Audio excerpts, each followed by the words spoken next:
एक चुप 100 सुख।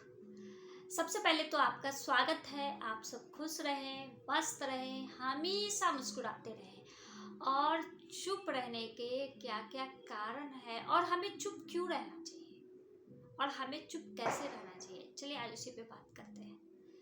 जैसे कोई अगर झगड़ा कर रहा हो, आपसे बदतमीजी कर रहा हो, गुस्सा तो किसी को भी आएगा। और हम ऐसी काम बहुत बार कर चुके होते हैं, तो उस समय आप रुके और आप ये सोचे क्या इससे उलझना सही है, या इससे पहले जब इससे उलझा तो क्या आया। उसी समय आप थोड़ा स्थिर हो जाओगे। हम लोग क्या करते, जल्दी फटाफट रिएक्ट करते हैं और यही रिएक्शन हमें बाद में बहुत तकलीफ देती है, क्योंकि हम उनके जैसे नहीं है ना। तो हमें बाद में पछतावा होता है, गिल्टी फील होता है कि अरे ये मैंने क्या किया, वो तो खत्म था ही और मैं भी साथ में बोली। ये चीजें सिर्फ उन्हीं लोगों को गिल्ट में डालता है जो अच्छे होते हैं, जो भले होते हैं और जो बदतमीज बिल्कुल नहीं होते। जब हम ऐसे हैं ही नहीं तो उनके जैसा बन जाना क्या सही है? बिल्कुल नहीं। तो आप उसी समय चुप हो जाओगे। आपको ये समझ में आएगा कि पिछली बार भी मैंने इसके साथ इस तरह से बहस की तो उस बहस का कोई निष्कर्ष नहीं निकला, हमारी बातें वेस्ट हो गई और हम इस गुस्से में, इस तकलीफ में बहुत लोगों को इसमें शामिल भी किया, बहुत लोगों को भी बहुत कुछ बतलाया। लोग क्या किए? कुछ नहीं किए। लोगों ने बस सुना और आपकी बातों को दूसरे तक पहुंचाने का बहुत अच्छा काम किया, बहुत अच्छे जरिया बने, और आपने जो नहीं भी बोला वो भी पहुंच गए। क्या फायदा हुआ इससे? अब आप कहोगे इस बदतमीज आदमी को अगर जवाब नहीं दिया जाए तो ये तो सर पे चढ़ जाएगा। हाँ, ये तो बात आपने सही बोली, लेकिन उसके तरीके तो अलग हो सकते हैं। हर बार एक ही तरीका अपनाना ये तो गलत बात है ना। आप इस बार ये कर सकते हो कि आप उस बदतमीजी का जवाब बोल करके नहीं, चुप होकर के वहां से निकल के दे सकते हो। चलो इससे मुझे छुटकारा पाना है, हमें इससे दूर हटना है, क्योंकि इसमें कुछ रखा नहीं है और इससे बहस करना मतलब भैंस के आगे बीन बजाना बराबर है।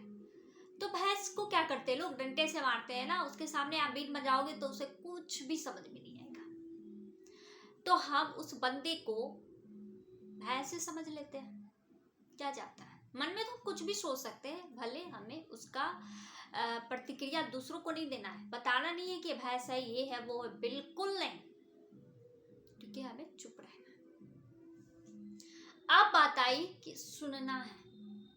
अभी तक तो चुप रहने की बात आई, अब है सुनना है। सुनना भी चुप रहने में शामिल होता है। कैसे होता है, तो चलिए इसको जानते हैं।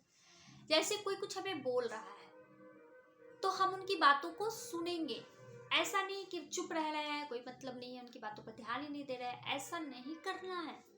हमें उनकी बातों को सुनना है, समझना है, फिर हमें पॉइंट, जो जरूरत बातें हैं, जो जरूरी बातें हैं, उसका एक ही शब्द में जवाब देना है। क्योंकि जितनी चीजें जो भी चीजें जितनी बार बार यूज होती है उतनी बार बार वो खराब हो जाती है। तो आप अगर एक ही बात को रिपीट रिपीट रिपीट कर रहे हो तो वो आपकी बातें घिसते घिसते घिसते खत्म हो जाएगी। तो आपको करना क्या है, बस एक ही शब्दों में पहले उसकी पूरी बातें सुनते हैं। सुनना भी एक कला है और ये चुप रहने का एक अच्छा भाई है, क्योंकि हम सुनेंगे तभी तो चुप रह पाएंगे। लेकिन अगर हम बोलेंगे तो सुनाई भी नहीं देगा और हम तो चुप रहे ही नहीं। तो हमें सुनना है, समझना है। अगर लोग हमें कुछ समझते हैं, क्योंकि जो लोग चुप रहते हैं ना, कम बोलते हैं, तो लोग उनके पास ज्यादा जाना चाहते हैं। लोगों को ये पता है कि जो भी बोलेगा सटीक बोलेगा, और जो लोग कम बोलते हैं उसकी बातें भी लोग बहुत ध्यान से सुनते हैं। तो इसलिए आपको सुनने की आदत डालनी होगी। अब बात आई, चुप तो रह गए, सुन तो लिए, अब क्या करना है?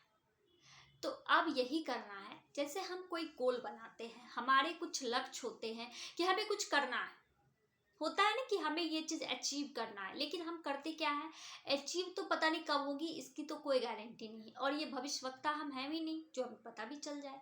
लेकिन हम बहुत महान जरूर हैं। हम लोगों में इसकी बातों को शेयर कर देते हैं। दोस्त है, बता दिया क्या कर रहा है, क्या चल रहा है भाई, अरे कुछ भी नहीं, अभी मैं बहुत मतलब इस चीज का प्रिपरेशन कर रही हूँ, सॉरी प्रिपरेशन कर रही हूँ, क्या कर रहे हो भाई? तो बस एक पेपर निकल गया है, दूसरे पेपर की तैयारी है, इस बार बहुत अच्छा रिजल्ट आएगा, बहुत अच्छे तरीके से पास करूंगा, ये करूंगा वो करूंगा। ये हो गई पढ़ाई की बातें। आप घर बना रहे हो, घर एक ही दिन में नहीं बनता, घर 1 साल भी लगते हैं और कहीं कहीं 2-3 साल भी लगते हैं, लेकिन आप पहले से सभी को न्योता दे रखे हो। या अपने बच्चों की शादी की बातें हैं। शादी एक ऐसा चीज है ना जिसे हमें बहुत गुप्त रूप से पता लगाना पड़ता है, उसे बहुत सहेज के रखना पड़ता है, उसे बहुत संभाल के रखना पड़ता है। शादी करने से पहले की भी बातें करती हूँ, बाद की बातें तो छोड़ो, लेकिन हम करते क्या हैं, लोगों को बताते चलते हैं, हाँ हाँ मेरी बेटी के यहाँ रिश्ते की बातें चल रही है, हाँ वहाँ बहुत अच्छे, ये हुआ नहीं। आप सबसे मिलो, हाय हेलो करो, बहुत अच्छे तरीके से पेश आओ, कि नहीं पता नहीं लगना चाहिए आपकी जिंदगी में चल क्या रहा है, क्योंकि उनसे उनको कोई लेना देना नहीं है, उसका उस पर कोई असर नहीं आने वाला है। बस होगा क्या, आपके जो काम है उसको वो 10 आदमी के पास जाकर के बताएंगे, आपके काम को खराब करने की कोशिश भी करेंगे। बहुत ऐसे लोग मन से वाले होते हैं कि अच्छा इसलिए बोला, कभी कभी नॉर्मली कोई चीज बोलते हैं, हाँ ऐसे कर, लेकिन उसे लगता है कि नहीं बहुत घमंड से बोला, बहुत एटीट्यूड से बोला, और वो आपका इस कदर बदला लेता है जो आप सोच भी नहीं सकते।